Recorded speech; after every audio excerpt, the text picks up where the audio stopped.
Hi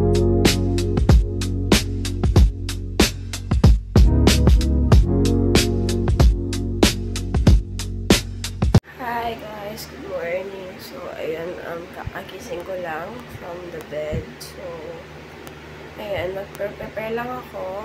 Then, luluto ko ng breakfast namin. So, well, wait lang. Prepare lang ako.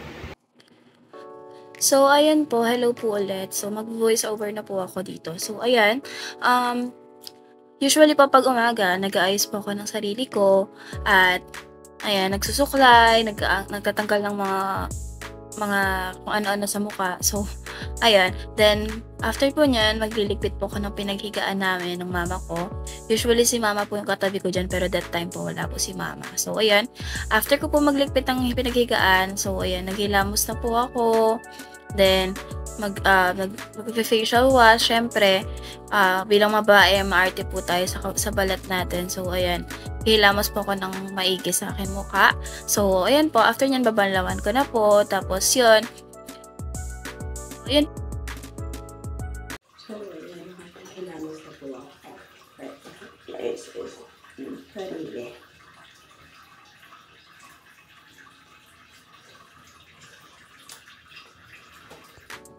So, ayan, after ko po maghilamos, ay, ayan, nagpe-prepare na po ako ng breakfast namin. Usually po talaga, ay ako po talaga nagpe-prepare ng breakfast namin.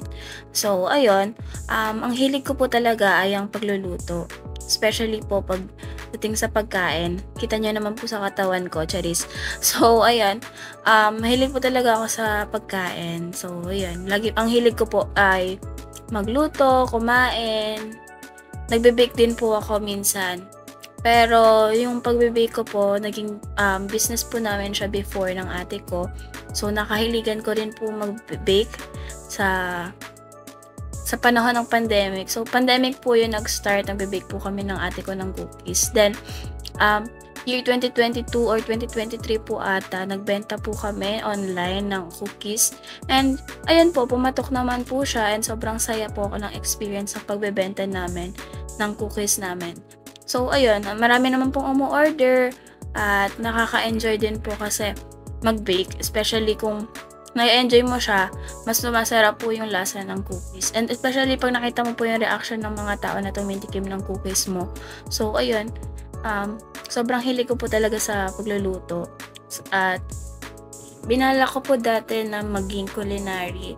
Pero dumating po yung panahon na na-deploy po ako sa Mamatid Elementary School. Then, na-realize ko po na kung gaano ka sayang magturo. Kaya, ayun po, na-experience ko po siya as also dahil sa ministry namin sa church po. I'm a teacher po sa children ministry po namin. So, ayun, na-enjoy ko po yung pagtuturo. Kaya po, educational po yung kinuha ko. So, ayun. Hindi ko rin po sure kung bakit English major yung kinuha ko, pero ayun, na-enjoy ko naman po yung pagiging English major namin.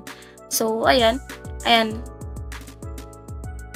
So, yun, hindi ko po pala nasabi na ang niluluto ko po ay tortilla po. Pero, ayun, tuna po yung nakalagay. So, ayan.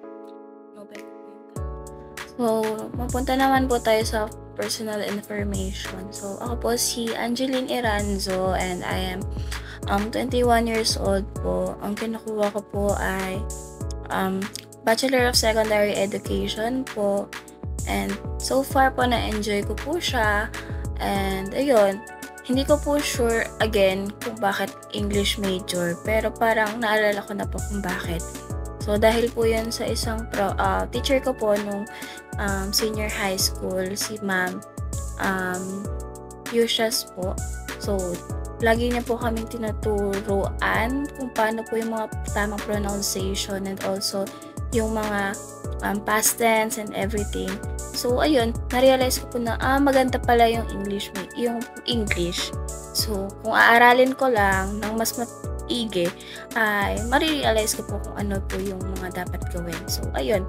Kaya English major po yung kinuha ko. And also, I am a Christian po.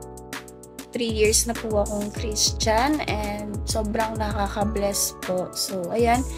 Sa nakikita niyo po sa video ay sumisilip po yung tito ko. So, tito ko po yan.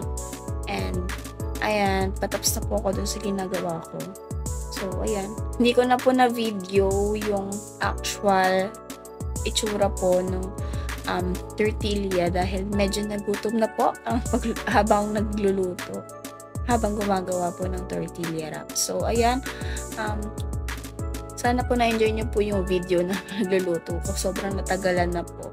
Ayan, puro chismis na po ako. So, ayan, kain-kain na ako dyan. So, ayan po. Yung pagka-video ko po dyan ay patapos na akong kumain. At yan na lang po yung natira. So, ayan. So, ayan, papunta po ako ng school nito. At nagda-drive po ako papuntang school. Usually po, ayan, ako po talaga nagda-drive. Ako lang mag-isa. Pero this time, may kasabay po ako. So, ayan, pagdating ko po ng school ay, ayan, nag-video na po ako for our vlog. So, ayan, nakikinig po muna kami kay Ma'am Yamir Suarez po sa NSTP teacher po namin. So, that day po ay meron po kaming project proposal. Pinapresent na po namin sa kanya yung mga napag-isipan namin na gagawin for our project po on January. Or, hindi pa po sure kung anong date, pero ayan. So, ayan, ang project po namin ay about sa pagtuturo po sa mga batang hindi gaano marunong magbasa, magbilang, at marami pa pong iba. So, ayan, sana ma-enjoy po namin yung project na yan. So, ayan, pagdating po dito sa video na to, nagpe-present na po yung grupo nila, Rihanna po, yung assistant representative po namin sa section namin. So, ayan, sobrang galing po ng report nila and maganda po yung project nila. So, ayan, hindi na po ako nakapag-video pag uwi. Ayan, so pag uwi ko po, ay naglaba po ako ng aming mga damit. Kasama ko po yung tito ko dyan na naglalaba. Pero ayun, taga-sampay lang naman po ako usually. And siya po yung nag-aalaw, etc. So, ayun. So, after maglaba, ayan, gumagawa na po ako ng mga school projects, school assignment na aming kailangan tapusin. Especially, ito pong Sai 100 na ine-edit ko ngayong oras na ito.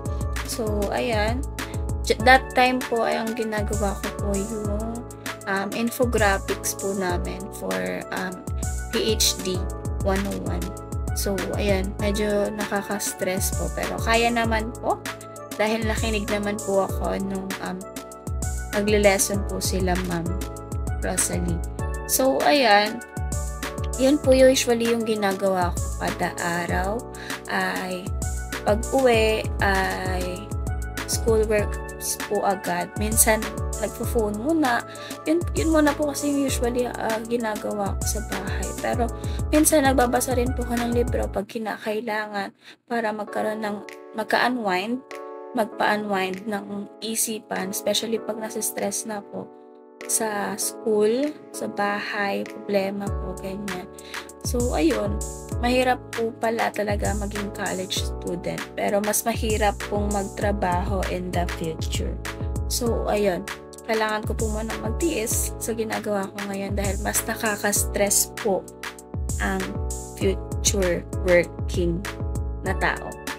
In the next clip po, ayan, this is our exam week po. Hindi ko po siya agad nalagay, pero yan, in-add ko na lang po. Yan. Exam week po. Kami pa lang po yung tao that time. And ayan, nag-aantay po ng proctor and mga classmates. And sa next video naman po ay pauwi na po kami from school ng mga kasama ko, mga kaklase ko po na si Forteza and Barbosa po. So, pauwi na po kami niyan. And sobrang saya po na umuwi ng may kasama sa biyahe. Especially kung malayo po yung bahay ng ihahatid, ganun. So, ako po lagi naghahatid sa kanila. Nagsasamasabay po sila sa akin parate.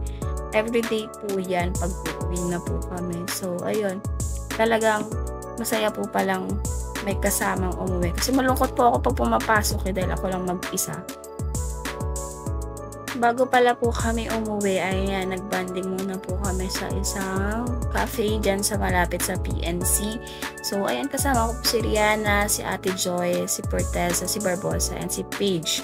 Ayan, masaya pong maggala-gala muna after school. So, ayan, mahilig po talaga akong kumain. Sabi ko po sa inyo, ayan, hindi po sa akin lahat yan na may kasama po ako dyan. So, ayan, ramen po. Again, mahilig po talaga sa ramen talaga, grabe.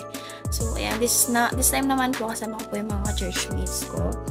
So, ayan, every Sunday po, lagi po kami nagkakasama, pero minsan lang po kami magkaroon ng band. So, ayan, nung Sunday po, ayan, kakasama po kami. So, dito ko na po tatapusin yung video. Sana po na-enjoy nyo po ang buhay ko bilang estudyante.